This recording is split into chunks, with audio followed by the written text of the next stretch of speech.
Good morning again, Mr. Baz. How's it going, sir? Very well. How are you, Alex? I'm very good. I'm very good. So this week we've got a cinema film actually in cinemas in the UK. It's the film called House of Gucci, which I'm sure a lot of people have heard about. Absolutely. Which is it's the what the story is in actually in the name. It's about House of Gucci, but it's at the moment in time when Patrizia Reggiani steps into the family by trying to marry and successfully marrying what was his name? Mariazzo? Maurizio. Maurizio, sorry, yeah, Maurizio Gucci, which was the heir of the company. And it is directed by Ridley Scott, stars loads of good actors and singers. Obviously, Patrizia is played by Lady Gaga, very well actually. Adam You've Driver. got Adam Driver, you've got Al Pacino, you've got Jeremy Irons, you've got Jared Leto. It's like everywhere you turn you see a good actor, so that's good to see. Yeah. And obviously on top is directed by Ridley Scott. Very well directed, very specific, very focused on the storyline more actually than the looks, I thought. And he literally steps into the storyline by introducing Patrizia before she meets at a party. She meets Maurizio Gucci.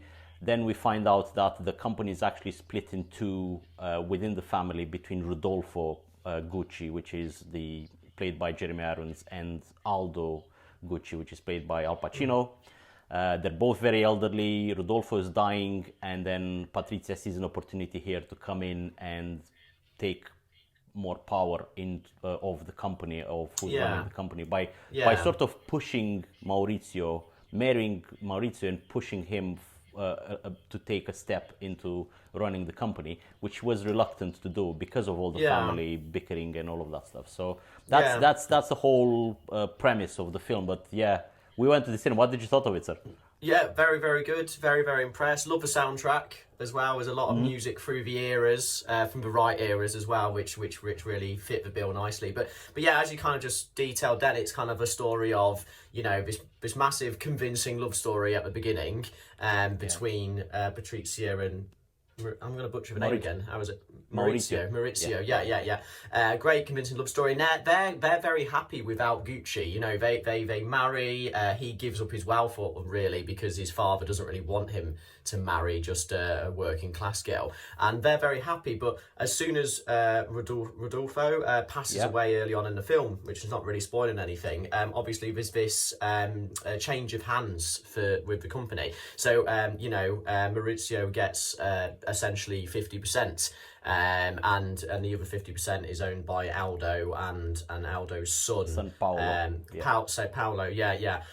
So Patrizia sees that as an opportunity to gain even more power. She wants the whole company, and that's kind of the way of the film for the first half of it. It's Patrizia realizing that she can rule the world if she acquires 100% of Gucci. And Maurizio doesn't really want this. He's kind of, I wouldn't say a coward, but he's a little bit passive in the film, isn't he? He's not wearing the pants in the relationship. It's all Patrizia and her. She really does let the power go to her head. She starts off quite humble, but from the early signs, I think you can see that she's ambitious. But just from small little segments, you can see this. But it really does go to her head. She turns a bit evil. She turns very callous, and that's kind of like the downfall of their relationship almost. But correct. Yeah, there is a moment in there when after their father, the Rodolfo, dies and they step into the company, there is a moment when they have a discussion when she discovers the fake bags in the market.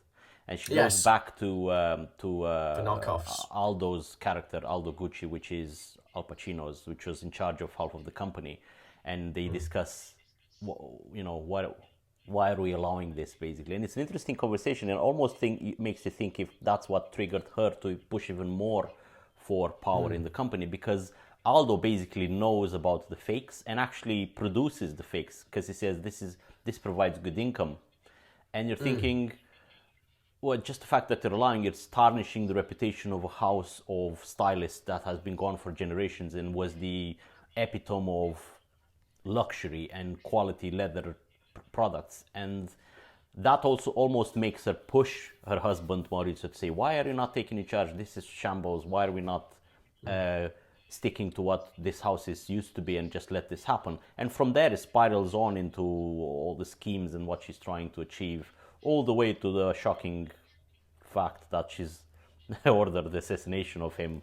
It's not spoiling it because that's all over the internet. It's a true story. It's true. So everything you're watching is true. So I don't really think you can spoil too much. I think most people that go to see it will know a little bit about the story of Gucci. I didn't, and that's why I probably found the film more entertaining. But yeah, no, it's quite a few conversations about money in the film, because obviously it's surrounded by money, all the characters. But there's quite a lot of conversations about Gucci isn't about the money, it's about the lifestyle, it's about what you just said. It's like the epitome of class and style and fashion, and it all being timeless, and that's, I think there's half the characters in the film are trying to run a business and half of them are trying to run a lifestyle and a look. And I think the true Gucci's want to maintain the look and the lifestyle, and that's what it's all about, and there's that is the clash again.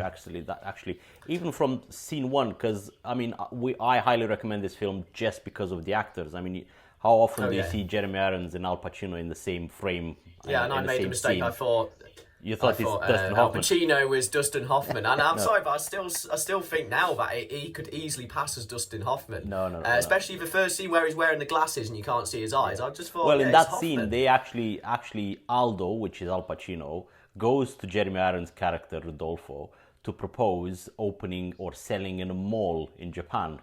Yes. And that just right there, it shows you on one side is the commercial thinking of Al Pacino, that vision of just blast it everywhere and sell as much as you can. And on the other side, Jeremy Irons' character is like, whoa, no chance. What do I need to be? Classy. Is exactly. So those are the clash from literally scene 2, I think, is in the film. And it's brilliant, just goes to show that. But yeah, hats off to Ridley Scott there as well, man. Absolutely, he really sold this story, didn't he? And it's just great seeing his film career today, and the fact he can pull off something like this, hats off to him. There's no aliens bursting out of anyone. Nobody's chest is going to burst with an alien. No. Not with aliens, anyway. Not with aliens, no. What about, are you going to place your bets on any Oscar nominees from this film, do you reckon? Do you think anybody's going to get nominated? Potentially. We were really impressed with Lady Gaga. I always like Adam Driver. Adam Driver's quickly becoming, I think he could become one of my favourite actors. He already is, but up there the best, because he's fantastic, man. The way he played Maurizio and how he had a bit of a kind of a stale kind of bit of a dad vibe to him. Couldn't all from the get go. He couldn't really dance, could he? Correct. And he plays out that kind of, I don't know what you call it, a little bit flat line, a little bit square imagery quite well. And I think Adam Driver's fantastic. Lady Gaga, again, you had to tell me at the end of the film, was like, do you know who that is? Yeah. I was like, no. It's like, that's Lady Gaga. Yeah. Oh, man, she's amazing. Yeah, she's amazing. She's absolutely fantastic. I don't really like her music, but she's as an actress, fantastic. Absolutely fantastic. I think. And then Jared Leto. Jared Leto, I think, just Paolo completely stole the show. I'm not sure if he was meant to, but it was funny, man. It's laugh out loud moments. He just gets the best lines in that film, I reckon. Yeah, for sure. Well, he plays the character that is the idiot, basically, so he plays it very well. The clown. The clown. So. Yeah. Yeah, no, it's House of Gucci is in cinema. It's a really good film, to be honest. Very well done to Ridley Scott this time. So yeah. Yeah. All right. I'd watch it again. For sure. Yeah. Right. Talk to you next week, sir. Take care, sir. Bye. Bye.